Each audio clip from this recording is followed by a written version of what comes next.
Hi hello welcome to 24/7 news TV.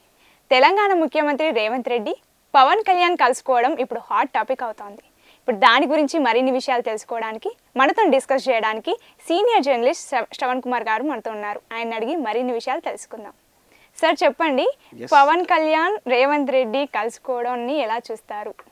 Sir ఖచ్చితంగా కలవడంలో ఆశ్చర్యపడాల్సిన అవసరం లేదు, పెద్ద చర్చించాల్సిన అవసరం లేదు అనిపిస్తుంది.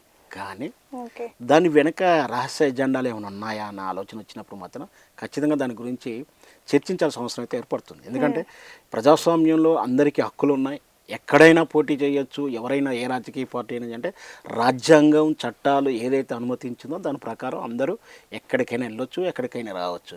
కానీ పవన్ కళ్యాణ్ ఇక్కడ రాజకీయం చేస్తానికి ఎన్నికల పోటీ వస్తున్నప్పుడు లేదా చంద్రబాబు నాయుడు ఇక్కడ తెలంగాణలో ఎన్నికల్లో పోటీ చేయడం కానీ, ఈ రాజకీయాల్లో జోక్యం చేసుకోవడం కానీ ఇలాంటివి జరుగుతున్నప్పుడు చర్చ మొదలవుతుంది. ఎందుకంటే వాళ్ళు ఎవరు కూడా, అంటే పవన్ కళ్యాణ్ గారిని చూసినా కూడా చంద్రబాబు నాయుడు చూసినా వాళ్ళు విభజన ఆంధ్రప్రదేశ్ యొక్క రిప్రజెంటివ్గానే చూస్తారు.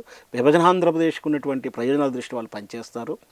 వాళ్ళ అవసరాలంతా కూడా వాళ్ళకు దృష్టి ఉంటుంది. అక్కడ దృష్టితో ఉన్నప్పుడు ఇక్కడికి వచ్చి ఇక్కడ రాజకీయం చేసినా, ఇక్కడ ఏదైనా చేస్తున్నప్పుడు ఇక్కడి ప్రయోజనాలు దెబ్బతీస్తానికి, ఇక్కడ హక్కులను కొల్లగొడటానికి ఏమైనా కుట్ర చేస్తున్నారా అని అనుమానం జరుగుతూ ఉంటుంది. ఎందుకంటే చంద్రబాబు నాయుడు గురించి మనం మొదటి నుంచి తెలంగాణ ప్రజలు చూస్తున్నప్పుడు తెలంగాణను ఏ విధంగా వాడుకొని ఈ తెలంగాణ పదాన్ని నిషేధించి ఏ విధంగా పీడనానికి గురి చేసి తెలంగాణ ప్రాంతం మొత్తం నక్సలైట్ వైపు అడవుల బాట పట్టేలా యువతను మొత్తం అడవి బాట కానీ, లేదంటే దుబాయ్ కానీ, బోరుబావి కానీ పంపించిన విధానానికి దానికి ప్రధాన కారణంలో కీరోలు ఎవరుందంటే చంద్రబాబు నాయుడు పరిపాలించిన విధానాలు కానీ, పరిపాలించినటువంటి కాలంలో మొత్తం కూడా తెలంగాణ ఒక 50 ఏళ్ళు వెనక్కి వెళ్ళిందన్న తెరగా జరిగింది. పైగా తెలంగాణ ఏర్పాటును వ్యతిరేకించడంతో పాటు తెలంగాణ హక్కులు కాలరాస్తూ, తెలంగాణ పదాన్ని నిషేధిస్తూ, ఏర్పాటును కూడా విశ్వ ప్రయత్నాలు చేసి ఆపడానికి కృషి ఎన్నో ఎత్తులు వేసి ఆపడం వల్ల తెలంగాణ ఏర్పాటును నిర్ణయాన్ని ప్రకటించడానికి జాప్యం చేయడం వల్ల ఎందరో మంది తెలంగాణ యువత అమరులయ్యారు, స్వయం ఆత్మార్పణం చేసుకున్నటువంటి.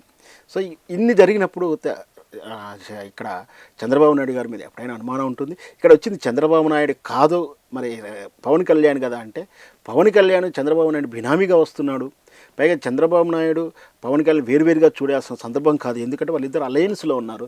దాంతోపాటు ఇక్కడ పవన్ కళ్యాణ్ కూడా అబ్జెక్టబుల్ పర్సన్. ఎందుకంటే తెలంగాణ ఏర్పడిన తర్వాత 11 రోజులు అన్నం తినలేదు, ఉపవాసం ఉన్నానని చెప్తున్నాడు. అట్లాంటి పవన్ కళ్యాణ్ ఈరోజు తెలంగాణలో రాజకీయం చేయకూడదని మేము అనలేము. కాకపోతే ఏం ఆశించి వస్తున్నారు, అప్రమత్తంగా ఉండాలి. వాళ్ళని ఏదైతే రాజ్యాంగాన్ని, ఏదైతే రాజ్య హక్కును పడి ఉపయోగించుకొని వస్తున్నారో ఇక అదే ఆయుధంగా వాడుకొని వాళ్ళకి ఓటేయడం కానీ, వాళ్ళని అంటే స్వీకరించడం కానీ, వాళ్ళ సభలు కానీ, వాళ్ళ విధానాన్ని కానీ అవలంబించకుండా తెలంగాణ ప్రజలు చైతన్యపరచాల్సిన ఎంతో ఉందని నా అభిప్రాయం. ఇప్పుడు వచ్చింది వాస్తవానికి రేవంత్ రెడ్డి గారు కూడా చంద్రబాబు నాయుడు బినామీగానే, ఆయన అనుంగ మిత్రుడిగానే చూస్తాం, ఆయన శిష్యుడిగానే చూస్తాం.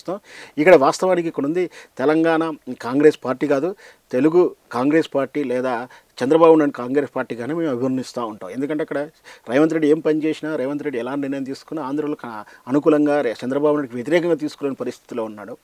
ఈ రేవంత్ రెడ్డి అడ్డం పెట్టుకొని తెలంగాణలో మళ్ళీ చొచ్చుకోవడానికి ప్రయత్నాలు చేస్తున్న విధానం మనం చూస్తున్నాం. గతంలో ఎప్పుడు లేనటువంటి చంద్రబాబు నాయుడు తెలుగుదేశం పార్టీ ఫ్లెక్సీలు కానీ, వేడుకలు కానీ ఇక్కడ జరుగుతూ ఉన్నాయి. తెలంగాణ గడ్డ మీద తెలుగుదేశం రావడానికి మేము వ్యతిరేకించడం కానీ, ఏదైతే ఉద్దేశంతో వస్తున్నాడో దాన్ని మాత్రం ఖచ్చితంగా వ్యతిరేకిస్తాం.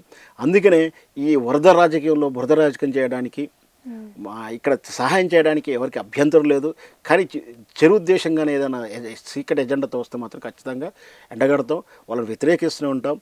ఏ రాజ్యాంగం హక్కు ప్రకారం తెలంగాణ రాజకీయం చేయడానికి వస్తున్నాడో ఆ రాజ్యాంగం ప్రకారమే ఓటేయకుండా నిరసన తెలియజేయాలని మేము కోరుకుంటాం.